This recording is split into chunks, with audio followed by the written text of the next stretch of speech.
WNST, Towson, Baltimore, and Baltimore Positive. We are positively into the holiday spirit. I'm going to be singing all sorts of Christmas carols and Christmas tunes. 30 years! My 30th anniversary is the 13th of December. We'll be celebrating beginning on the 9th at the Beaumont in the Ville over in 21228.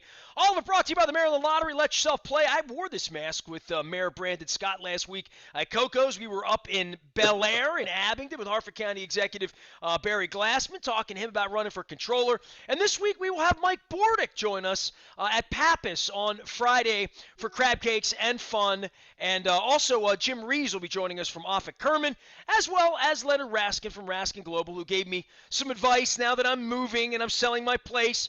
Barry Glassman wanted me to move up to Havre de Grace. I'm going to have Calvin Ball want me to move to Columbia. This guy's going to try to talk me into moving out to Parma or, I can name any of those crazy suburbs, Westlake. I got a lot of friends out there trying to get me to come out early and hang out.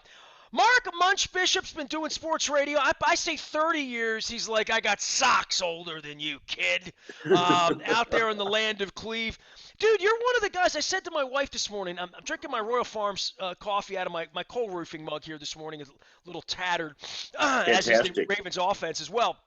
I said to my wife, man, Munch is texting me like real sports stuff, like we're pals, like he's interested in the game last night, and I'm like, I just got to book him on the show because, I'm worn out after being up all night, out early, and you still want to talk more about this Ravens-Browns game. So here we are, man. Welcome in. It's always good to see you, my friend. Well, it's a pleasure, and I appreciate you. You joined me over the weekend in Cleveland on WTAM 1100. Here's what's crazy, though, too, Nestor, is I asked you this because I can guarantee you this for a fact. And what can you say? A reality is a reality. But had the Browns won that game, that would not have been the biggest story for the most of the fans. I call them the rabble. They're the same ones that set Barabbas free, okay, and had somebody else nailed to a cross. The rabble would be screaming and yelling about 4 picks for Baker Mayfield. I perused quite a bit of Baltimore media this morning, and don't get me wrong, you all do not shove things under the rug. You're saying, hey, these 4 interceptions were not good. However, the team wins ugly. The team wins games that they have to win. The defense was great against the run again. You've got a kicker that comes down to him. You're going to win football games. And you know what? I was pleasantly surprised. I'm a big fan of your cities too, that was the main story. But I guarantee you this, the main story today would not have been the Browns winning, would have been Baker throwing 4 picks to get rid of them. So, kudos to you, and I salute you and the media. Oh, well, look, man, I don't know. I don't take phone calls for a living anymore. I stopped doing that years ago because of this very reason, because Bingo. I literally at 53, after watching my wife almost die twice and being further along in life's journey and losing my mother and losing a cat I loved, that just what's important and what's not. And for me to sit around for 40 hours this week and bitch about Lamar's 4 interceptions, I mean, they're 8-3. Do I think they're fortunate? Absolutely. I'm more interested actually in talking about the Steelers this week or talking about this Bengals game that's coming up the day after Christmas. I don't have a flight. I'm not thinking the Bengals game's going to be the game, but they certainly have appointed themselves well. And I think if there's anything we know about this division, and you and I have been at this a long time, and now that the Browns are better and the Steelers are worse or whatever it is, beware. Because the Ravens are going up to Pittsburgh this week, smelling themselves, feeling like, look at Ben. They were awful last week against the Bengals and all that. I promise you, Tomlin will have a poop burger waiting for the Ravens in the same way that 2 weeks from now, whatever happened on Sunday night, we're going to be coming out there, and it's going to be woof, woof, woof, and Drew Carey, and Cleveland Rocks, and God bless Michael Stanley, and all of that. And the Ravens are going to have their work cut out for them, and they're going to have to tackle Chubb all over again, and they're going to have to figure it out all over again defensively. I was impressed by the Ravens' ability to stop the run. I was kind of impressed by Baker Mayfield, quite frankly. I mean, he's a gamer of a guy, John Wayne around and limping around and all of that. The Ravens came closer to losing and not playing well on Sunday night than I could sit here and bitch about it all week, but they're injured, they're tattered, they're battered, and they're the number 1 seed in the AFC North right now. I don't know how that's going to age over the next 6 weeks because they got 6 like really tough ball games ahead. There's no more Jacksonville in the schedule. There's no more Jets. There's no more of this nonsense. All of these games are tough, and now the Ravens have to go up to Pittsburgh after dark, and then out to Cleveland after dark, and win games in the division when it's cold out. And these 2 weeks will tell a lot about the Ravens if they're coming back here at 8-5 and worried in 2 weeks. It's interesting too because you mentioned the Steelers, this quote unquote bad Steelers team. Well, what did they do to the Cleveland Browns in Cleveland? They won. They won. So you're right. Anything can happen at any time. And look at the Bengals, the unstoppable Bengals. Well, the Browns put a beating on them. So you go figure it out. It's called football. It's called adjusting. It's called who wants it more on that certain day. And you saw that. I don't know if the Bengals were full of themselves when the Browns went down to Cincinnati and just handed it to them. But the bottom line is this too, Nestor. That has been the problem with the Browns for number one. Guys being full of themselves, but being put on that pedestal by the fan base. I mean, they were talking Super Bowl in August, and it makes me cringe. I don't even want to talk playoffs in August. I want to talk, let's win a game, then win the next game, and win the next game. People say, Munch, you're boring. No, I'm a realist, okay? I know what's going on. But it's funny because after the beatdown by New England, what was the first thing Anthony Walker? And he had a great game yesterday, and so did JOK. But the first thing Anthony Walker said after the Browns were destroyed by New England was, now remember, we're a playoff team. Pardon me, hold on. Is there something in my ears?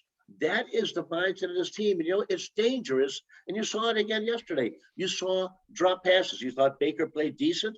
I did too. Can't let the ball fall out of his hand on that one time. Play calling, going to a wildcat when you've got a rhythm and going downfield, to me, is horrendous. I mean, anytime I'm seeing wide receivers throwing the football, I always think to myself, well, that's great if it goes over everybody's head and you're celebrating a minute from now. If it doesn't work, what are you doing? I mean, this is why you pay the quarterback. This is where Flacco got sideways with Lamar Jackson a couple of years ago. Sort of like, look, if you want him to play, let him play, but we're not gonna, we can't play that way. That he called it high school ball, and I'm like, yeah, my old guy here, Charlie Ekman, and your old guy Pete Franklin would say, you're getting too cute out there. That's right. Just play football, okay? Run it between the tackles and throw some passes. Something else, if you noticed yesterday, and again, receiving core Browns-wise, and I mentioned the drops, unbelievable drops, okay? That some of them were drive breakers, some of them at the end of the game, Austin Hooper's was crushing. There were also guys running two fly patterns on the same side of the field. Well, guess what, Nestor? That's not going to work, because you're going to have 4 defensive backs over there on two guys running the same pattern. So there was a lot of that going on too. I mean, the defense played hard, but hard was not good enough to get to Lamar on occasions, and hard wasn't good enough to leave Mark Andrews wide open in the end zone for your touchdown. Mark Munch Bishop is my dude. Tell everybody what you do, because you hit me like Saturday night. Look, I love you, man. I'll come on with you anytime. You want to talk baseball, whatever, like, you know that, right? I mean, we're like friends in the real world. And you hit me on Saturday, you're like, hey, you come on? And I'm like, yeah. And then I wound up, Munch, I don't watch a lot of college football. I'm in Maryland, right? I mean, I barely watch. I've kind of moved beyond sports. I'm doing a whole lot of other things and building my business. And I talk to, governors and mayors and political people and hospital presidents. I do a lot of different stuff. But college football was so good on Saturday. And, I go way back with Jim Harbaugh. Like Jim and I have always gotten on great. Jim and I shared beers together. Jim and I are sort of the same age. He came here in the September of his years and wanted to be shown around a little bit. And then John shows up. I was always closer with Jim than I've ever been with John, and I like John, fine. Mm-hmm. So I have a soft spot for Jim, and to some degree, and the fact that he's never won. So that goes on, and then you hit me. And, like, the Iron Bowl's going on, and we all saw how that turned out, and I hate Alabama. Everybody knows that, right? So it was a great day of college football, and you called me, like, right in the middle of this Ohio State thing that happened in your place. You want to talk like Browns with me, and I'm like... Well, I gave Ohio State an hour because, I know it's Cleveland. I know it's still Ohio, but people still look at the Buckeyes for the most part as second-class citizens, okay? And had the game gone differently because it was a very, very ugly football game. I was painful enough, actually, before you, talk about good company you were in. you were in. I had a couple of former Ohio State quarterbacks, Greg Fry and Stanley Jackson, that also had Aaron Shea, the pride of the U of M and the pride of the Browns on too. So we got through that. But again, this is Brownstown. And sadly, when it's 0-16, it's still Brownstown. When it was 7-4, they turned it to 7-9, it's still Brownstown. People are they fools or are they loyal? A little bit of each. Well, look, man, I would say for you and all that you've been through, and this would be for me, like Luke and I got into it in the press box with masks on because Ryan Mountcastle came out and said, Ryan Mountcastle can walk through this stadium tonight in front of every Ravens fan and no one would know who he is. Like, they just wouldn't. And Luke's like, he got a nice ovation. I'm like, tell him to take his mask off and we'll just walk around the upper deck and we'll see how many people yell at him and yell at me. Because I've been doing this for 30 years. You know, how many people know my name or his name? And that's disgusting for them, not for me, right? But I know what it's like to suck, right? I mean, they lost 107 this year. 115, 110, 107, and the only reason there wasn't 100 is because there was a plague. A plague. My father would lose his mind if he came back about that. So, and they're going to lose 100 again next year. So, wow, I would just look forward to, huh? No, but when it's bad, it's really bad. I just want to speak to you because listen. Last week I would have said, how's Chubb running the ball? Should Case Keenum play? Remember the time he came out of the tree and beat our ass in Houston? Like, we have a thing with Case Keenum here. He's beaten us in a couple of big games, right? Stefanski should have known that. Well, he probably does. But I wonder. But either way, I'm not pinning anything on Baker Mayfield. I pin it on the fact that the Ravens stopped the run and defended well, and the fact that the Browns dropped key passes. Thank you. Yeah, I mean, like, literally, if the Browns catch the ball, the Ravens probably lose. If the Browns kicker kicks the kick, the Browns probably win, right? So, I mean, but either way, if I talked to you last week, we're doing all the preview stuff. You saw it, I saw it. There's no, preview on any of this. Expectations for the Browns for where it was for so many years for you and where it's been lately, that it's tremendously disappointing when they come in here and they pee down their leg and they don't win when they're good enough. I mean, the Ravens were there for the picking. I mean, literally 4 pickings, right? There's no doubt.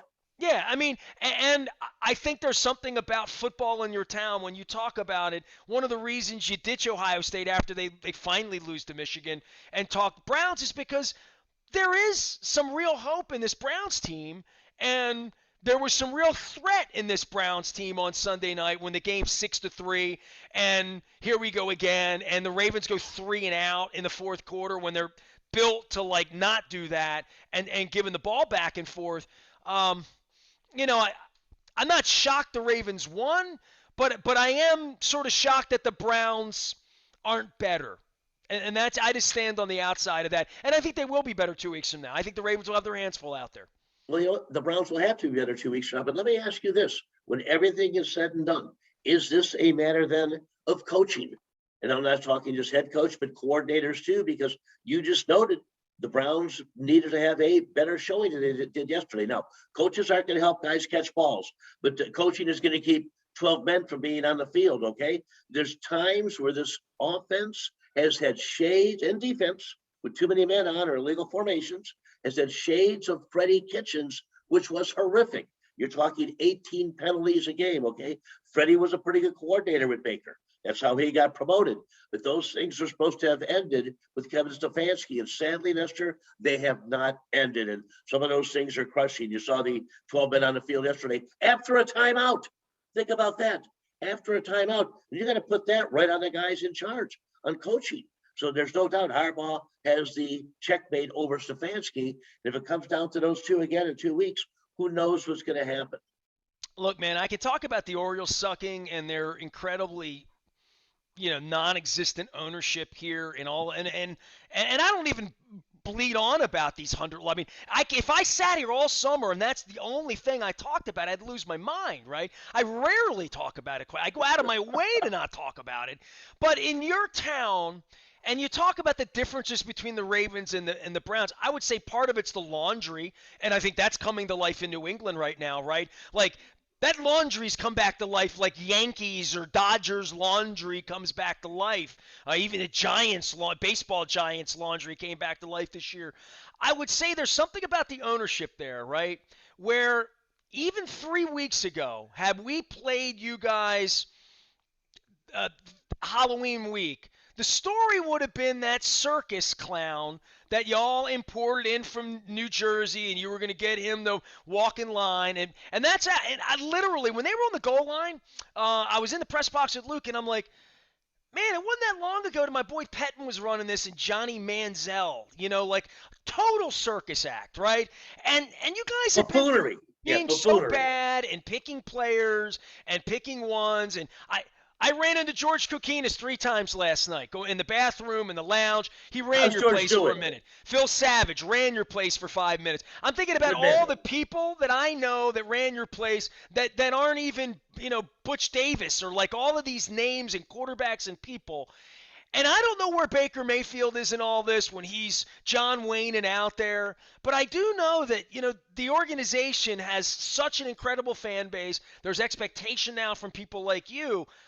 I don't know if it's ever better run with the creeps that own the team, sort of in how it bleeds down to the fact that they were still getting rid of the wet boogie of Odell Beckham Jr. like 15 minutes ago.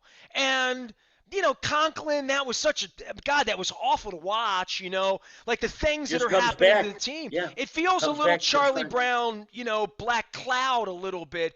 And that's an ownership issue for me that still goes back to I see Garrett running around. I see good football players running around, some of them injured and whatnot. But I do wonder who's running the place. I always wonder that in Cleveland. Well, you know what? Number one, if Jimmy Haslam is still running it as it looks like he has stepped to the side, then there's big trouble. There's big problems with this team because fish do smell from the head down, and that is a saying that Well, goes who back is probably running it? I think I hundreds was of looking years. for Paul DePodesta the other night. He's an old Oh, buddy of mine. please. You know what? That's all we need is a baseball hack. And that is part of the problem with this team because you know what? So many of the plays are called via analytics. Nestor, I am not anti-progress, okay? But you know what my analytics for football is and for the better coaches? They're here, they're in my eyes, a little bit of heart, a little bit of gut, okay? Get rid of the analytics when it comes to drafting players, or you'll have more Corey Coleman's. That was a deep Podesta pick, or Cody Kessler's, or you're going to have more play calling like you saw with the Wildcat coming in. Andrew, it's supposed to be a consortium, okay, between Andrew Berry, Deep Podesta, and Kevin Stefanski. And right there, Andrew Berry does seem to have put the right players on defense. At times we weren't sure the way they were playing. They played pretty dang good yesterday. And the bottom line is that when you look at it, I'm questioning too, is the fingerprint, is Jimmy Haslam still lurking there in the meeting rooms because he is not supposed to be. And if he is, then it's big trouble, big problems for this team.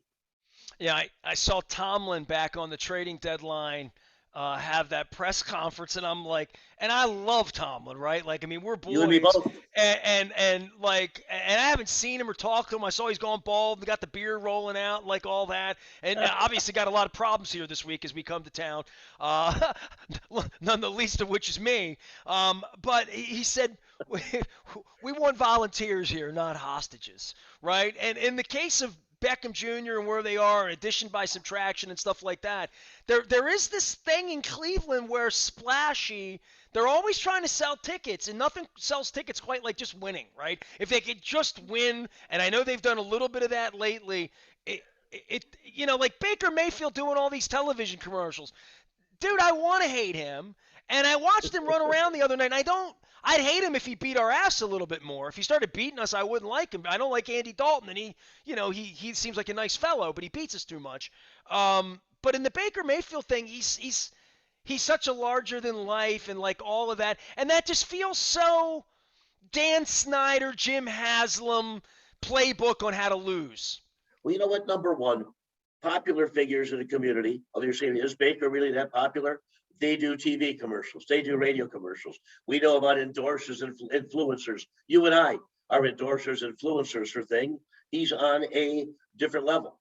Okay, so you've got that going for you there too. But you just mentioned, and I was one of the ones until the dad videos of a teammate of Odell Beckham Jr., I always felt the team was better with him. How could it not be? When he's going to run wrong routes, If you saw the Rams, his first game, the third route he ran, led to an interception, and Matthew Stafford pointed it out to him. Had a decent game yesterday for the Rams. How could a team not be better with him? However, there's a lot of me on this team too, okay? Jarvis Landry came out the week after OBJ was gone and said, you know what? I only had one catch last week. What's going on here? You don't usually hear things like that from a cohesive team, a team that's together. You have it in Njoku, who well, especially when the locker room's not even open. You know what I mean? Like, there's nothing to unearth. When the guy's father's putting videos out, that's enough up organization to me.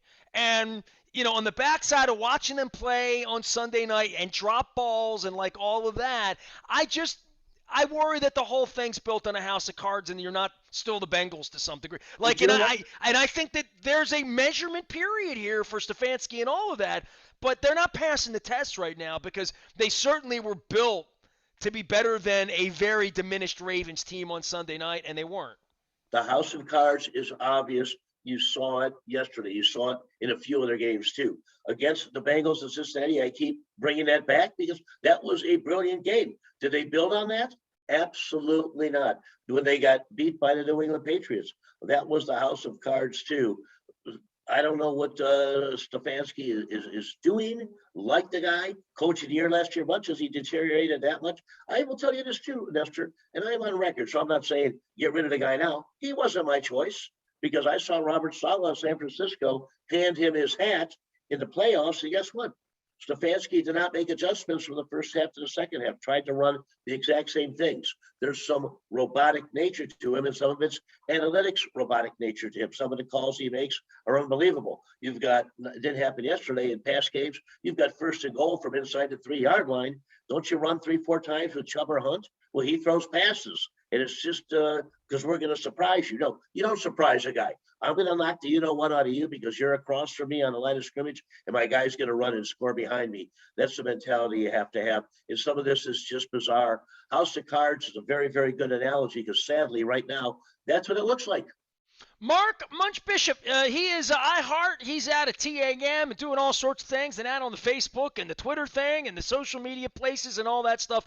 And this is my last cheap shot at you. Just don't say the I word. Don't say the I word. Guardians. You'll be talking Guardians baseball, right? Yes, I'll be the host of Guardians Game Day, my friend. 162 pre-game shows, and I'll be your guy. Really? Guardians Game Day? You know what? Listen, with the Washington football team here, we've had to get the R out, so we're trying to work our way through this. I'm new age. I'm willing to come out. I might be out in Tremont for some breakfast 2 weeks from now, Munch. I'll be looking you up. Where are you gonna go? Grumpy's or the Raleigh Inn? Lucky's. Does that sound right? Lucky's is very, very good. Yeah, Raleigh Inn is right across from the Christmas Story House, and they actually have a kielbasa breakfast, which is not on my diet anymore. Yes. Really? Yeah. Wow. So you'll be in. When are you coming in for that next game? Friday or Saturday? It'll be Saturday. Okay. So you'll go Sunday then for breakfast. I hope so. Okay. Jen Strong coming in with you? I would go twice. So Jen Strong's holidaying with her family in New Hampshire. She'll be colder than I will be. Okay, well, shoot me a text. Okay, I'd love to see you. You got it. Munch, I appreciate you, brother, and I appreciate You're the best, bro. giving me early morning text on Monday morning after the game and like all that. And I'm sorry I didn't get with you last week prior to the game, but I might find you next week before the next game, all right? And same with you for the next game, all right? You got it. Munch Bishop joining us here from the land of Cleve and the Christmas Story House. You'll shoot your eye out. I'll tell you what, on Friday, remember that. We're going to be at Pappas's up in Cockeysville. It's all brought to you by the Maryland Lottery. Let yourself play. It is a Maryland Crab Cake Tour. The Pappas Crab Cake on the menu for me. We had the delicious Conrad Crab Cake up in Abingdon on Friday. We had Coco's 2 weeks ago. So I get crab on my mind. Shipping for our friends at Costas and our friends at Fadley's. Compare, contrast. They even ship them to Ohio to soothe the souls of the Ohio State fans as well as the Brownie fans, as well as LeBron fans too. Everybody loves a crab cake, so make sure you're doing that. The Crab Cake Tour comes to Catonsville on the 9th, and kicking off my 30th anniversary with our friends at the Beaumont. I am Nestor. We are WNST, AM 1570, having wise conversations and never stopping talking Baltimore positive